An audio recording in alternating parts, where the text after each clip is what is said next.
Hi, friends. I had a good conversation with a friend of mine today. His name is Eric Barnes. He's a professor at Southern Methodist University, and we talked about his tutoring that he does every week with some children in the neighborhood through a Christian organization that oversees this program. I would like to emphasize the importance of lay people engaging in these kinds of ministries. As a clergy person, I'm aware that much of church life tends to revolve around the activities that clergy or paid staff are responsible for and in charge of. And I really want to stress that kingdom work, the ministry, actually takes place most effectively through the work of the people who are members of the church. And this isn't necessarily related to your job or anything else. It's just something that God has called you and gifted you to do. And Eric's testimony is a good example of how God works very redemptively through the work of the people. That's what the word lay actually means in the Bible in Greek.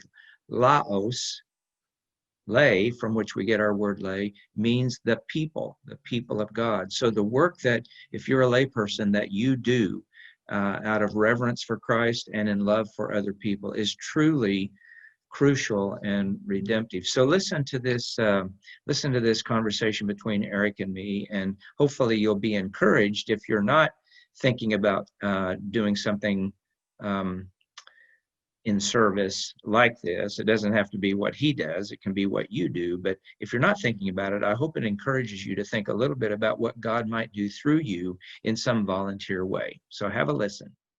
Well, hello, friends. I'm here today with my friend, Dr. Eric Barnes, who's a professor of philosophy at Southern Methodist University here in Dallas, Texas. And I've known Eric really since the beginning of the time I came to SMU now 11 years ago, and we've had a lot of great fellowship together. I've asked him many philosophical questions, which he has been very good to try to answer with me at my level. So anyway, it's good to see you. Eric and I meet every week to chat with one another and to pray with one another. And we got to talking about something that he does as a ministry apart from his work at the university. And I thought it would be a really good opportunity for us to talk together in this video session, actually, and for him to tell about what he's doing, and we'll think together about what that means for Christian ministry and discipleship. So thank you, Eric. It's good to see you. Thank you. Great to be here. Well, the ministry I've been involved with is an after-school tutoring program that is run by a Christian organization called New Horizons. That serves many schools in the local area. But basically, New Horizons is a program that targets kids who are at risk, kids who come from low-income families or single-parent families. And it is an after-school tutoring program that generally lasts for a couple of hours after school, Monday through Friday. Things have changed a bit owing to COVID and so forth. But in its normal operations, that's the way it works. So I volunteer one afternoon a week at a local elementary school. And I would work with usually 2 or 3 kids while I'm there. That would involve reading, working on reading skills. And it also involves homework support. So after we work on their reading, we'll do some word games or something that will build their vocabulary and so forth. And then we work on their homework, which is whatever it is, if it's math or if it's English or whatever, right? We do homework support. In addition to that, there are crafts sometimes that we do. They do little engineering projects sometimes where they have to build a house or some kind of thing out of a few raw materials. So it kind of challenges the STEM aspect or the engineering creativity aspect as well. Mm-hmm. But there is a strong ministry aspect to this ministry as well. In each afternoon session, as it's normally run, there's a Bible study section as well that is run by the staff members typically and not by the volunteers. So it's been a chance for me to get to know a lot of younger kids in the area. In general, these kids are delightful to work with. They are very grateful. You can tell they really enjoy the time they spend at New Horizons. And it's been a chance for me to serve in a very meaningful way to me. So it's been a great opportunity. Mhm. Now, if you said this, and I just blanked on it, forgive me, but how long have you been engaged in this ministry? Well, I've actually been volunteering a couple of years now. My first year, I was volunteering at Sanger Elementary, close to my house. And then they switched me over to Hexter the following year. And owing to COVID, things kind of shut down for the latter part of last semester. And we were just kind of starting to start up again with some online tutoring, which will be a little different than it was before. So Right. it's over 2 years now. Yeah, COVID has altered our lives, has it not? It certainly has. Um, the age range of the kids you work with generally? They are between second and fifth grade, generally. And they're at all reading levels in there. So they would tend to range from perhaps as young as 6 or 7, right, up to 10, 11, 12 or so. Well, I know how much you enjoy teaching college students, but that's quite a switch, right? So here you are, you're a philosophy professor of all things. You're dealing with all these complex ideas and careful thought, and I mean, we all have this image of the philosophy professor, right? And so there you are in that environment working with college students, with bright, emerging adults or young adults. And then now you're working with second graders or third graders, Right. and they're learning to read. It's at a very elementary level. It's quite a switch from It is. what you normally do. So I'm just curious, how did you get into it, particularly working with children at that age level? Well, I had felt for a long time that God was calling me to serve in my community in some way. I serve at my university, and I serve in church and so forth. I've done a little prison ministry here or there, but I really felt as though there was a gap in my Christian life at the level of service, particularly to people who need it most, you might say, kids who are at risk. And I've always been attracted to children. I just love being with kids. They're just fun to hang out with and to get to know. So I had been praying about that and just looking for some opportunity to kind of get involved. And I was shopping around for volunteer. And then a New Horizons couple representing the group came to our church and gave a presentation. And I signed up immediately. And I was able to start volunteering at a school that was literally 2 blocks from my house and right on my way home, right? So it was really, it had a feeling of a real divine setup and a real divine appointment. It was just God saying, okay, prayer answered. And I was very grateful for that. Yeah. Could you say a little bit more about that sense you had? You felt like there was a gap, you mentioned. Could you say a little bit more about what that gap felt like? What kinds of thoughts collected around that sense of a gap? I teach at Southern Methodist University, and there's a diversity of kids who go to school here, some upper income, some not so upper income, and so forth. But there's a sense teaching here that you are teaching to a large degree kids who have it pretty good, kids who have had a pretty good starting point in life, and kids who are now on their way to some kind of career or to some kind of life of their choosing, whatever that might be. And that's been great. I've enjoyed that, and it's been meaningful. But I think part of the missing part was, what about the people who haven't had it so great? What about the people who don't have quite the same starting point that most of my students, not all. I've got some kids who are really lower income at SMU, but not a lot. And what about those kids? And what am I doing for them? They're my neighbors, really. They just live, within a few miles, many of them, of my house. And I really needed to be doing something for them as well. I became convicted that the most important thing I could do for people who were in a kind of high risk or dangerous situation was to get to know them.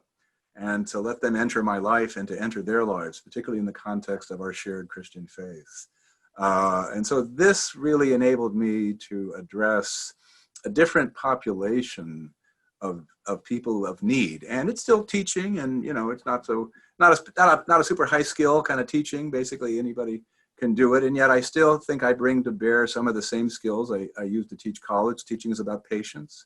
It's about trying to understand what your student can understand and what they can't, and presenting material in a way that is accessible to them. It's, in some ways it's kind of similar. Well, over the years, I've been generally aware of the research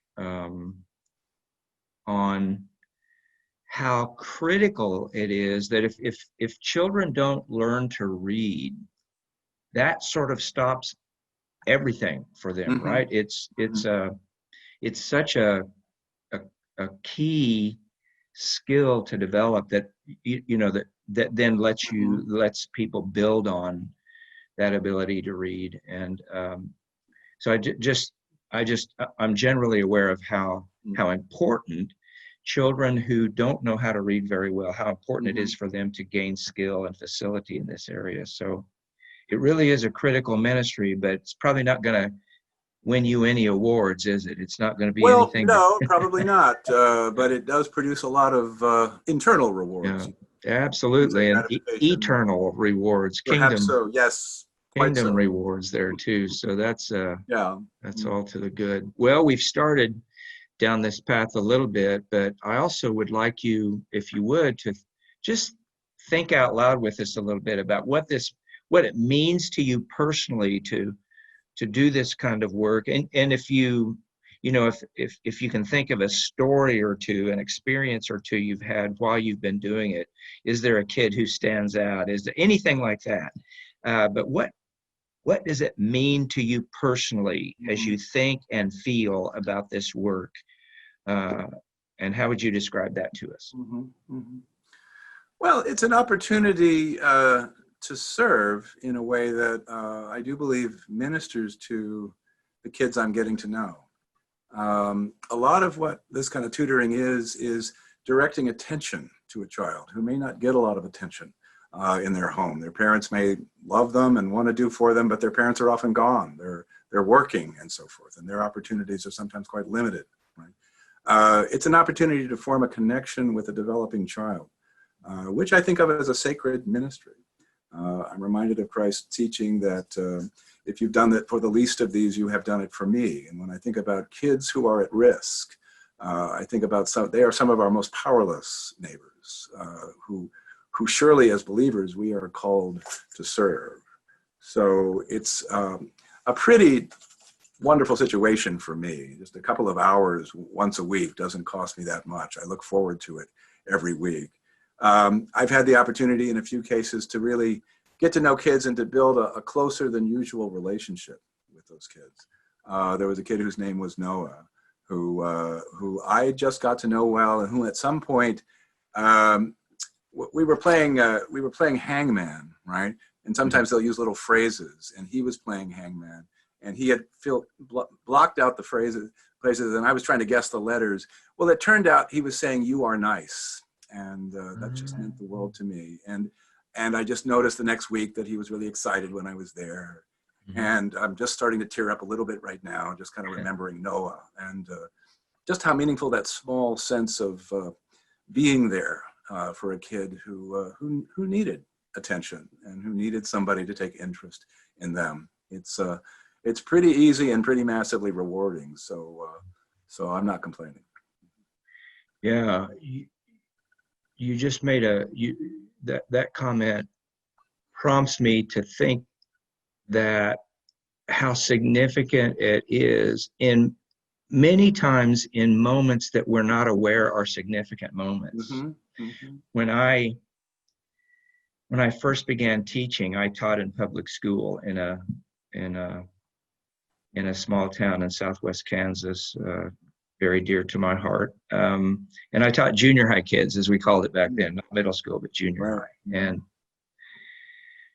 the moments that didn't seem like any big deal to me often turned out years later, those kids are now in their 40s. or maybe even older. I don't want to think about that. But moments that kind of pass by our consciousness can turn out to be very significant in the life of the child, in the life of that young person. And as we talk here, I would like to emphasize that point, because I think we should practice the general awareness that these kinds of things happen when we're not aware of it, right? And that's really important in the ministry. So I can't lose that opportunity to preach a little sermon about that. I'm glad you mentioned it. Yeah. Now, that does lead me to think, though, that, what did you get any training for doing this work? Yeah. They did one training session with us. Now I'm blanking, was it one or was it two? But they taught us about how to help kids with reading, right? They taught us about how to be patient when kids are reading and not communicate impatience, obviously. There was a lot of emphasis on making sure that kids are understanding what they read. Apparently there's a not uncommon phenomenon where kids seem to be reading fine. They'll sound out the words like a pro, but if you ask them, what did you just read? They really don't know. So we were taught to look, for example, at causal connections within a story, right? Why did Mary go to see Bobby, right? What happened to Bobby because Mary went to see him, and so forth. So we did receive some training, and there's a kind of on-the-job training that takes place too. The staff at New Horizons are fantastic, and they know what they're doing. And they're wonderful coaches to we who volunteer on how to volunteer effectively. So there was certainly a training component to it that was very helpful.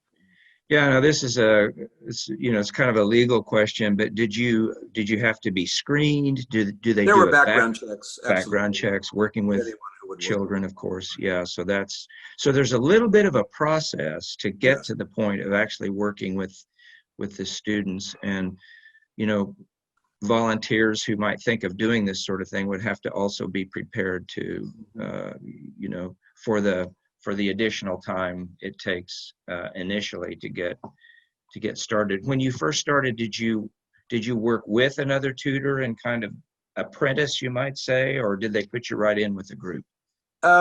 Well, having had the training, I pretty much knew what I was expected to do. And I did have staff watch me, right? And afterwards, I would get some feedback on how the session had gone, and lots of encouragement.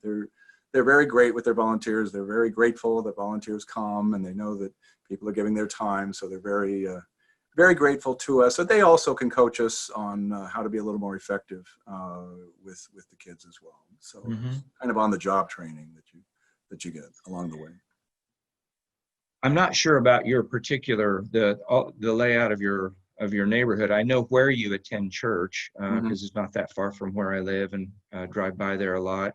You mentioned that the school where you're working now is a couple of blocks from your house. The school where I originally worked. Where you? We're just starting up again after a long COVID layoff, and we're going to be on Zoom now. So it's going to be a different situation than the one I described, because it's going to be one-on-one, at least for a while COVID is going on. Yeah. Well, the question I was going to ask is that I'm just curious if you ever bump into any of those kids in church, because don't you live also close to where you attend church? Yes. Yeah. I don't recall meeting a New Horizons kid in church. There are other volunteers who come from my church who I know, but I have, not that I'm remembering. Yeah, it's quite close to the schools where I have tutored. Right. So there's, of course, this is children. These are children, I know, but still, there's no particular direct benefit to the church for having volunteers involved in this ministry. It sounds to me like, is that right? Well, I suppose that's correct. Now, remember, the ministry isn't run by the church per se. Right. It's run by this New Horizons organization that is funded by private donors, right? Right. And they get grants and so forth. So their funding comes from that kind of mechanism, right? But right, the church simply participates in supporting the program because it's a good program. The other thing that I maybe didn't mention that I want to touch on is that you do have opportunities to share your faith with these kids. and to just talk about God, and just to, you can ask them what they're grateful for. You can tell them what you're grateful for, and there are that's one of the part of it that is so meaningful, is that it is unapologetically Christian, and the kids and families know that, and so it's a wonderful opportunity to share your faith as well. Yeah. Well, and I obviously, Eric, I know that you do a similar thing on campus. You know, as a professor and a professional, you know where the boundaries lie in classroom instruction and how much of your faith you share there. And you and I've talked about this, and I know how you handle that. But you also do some ministry on campus more directly with graduate students, for example, a graduate student ministry. So it's not tutoring, but you're sort of sponsoring and helping this group continue and have good discussions and all that. I didn't really ask you to prepare to answer this question, but I know you can handle it. So could you compare these two experiences, working with graduate students, working with children? You made mention that teaching is the same at a certain level in either area, but just could you reflect for a second about these varied aspects of ministry for you?